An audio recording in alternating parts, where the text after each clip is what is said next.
Semalam kau kata hari ni kau kata esok. Walk with the talk lah kawan-kawan, walk with the talk. Okay, orang akan percaya dengan kau, orang akan trusted dengan kau kalau kau berjalan seiring dengan kata-kata kau. Okay, kau rasa hidup kau biasa-biasa sekarang. Hidup kau biasa-biasa. Kau yang pilih hidup kau biasa-biasa. Jangan komplain. Kalau hidup kau tak best, jangan komplain sebab kau yang pilih. Lepas tu, saya tak ada masa nak buat itu ini.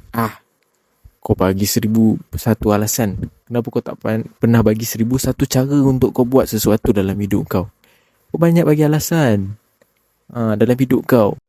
Otak kau dah kalah satu round sebenarnya. Kau masih loser.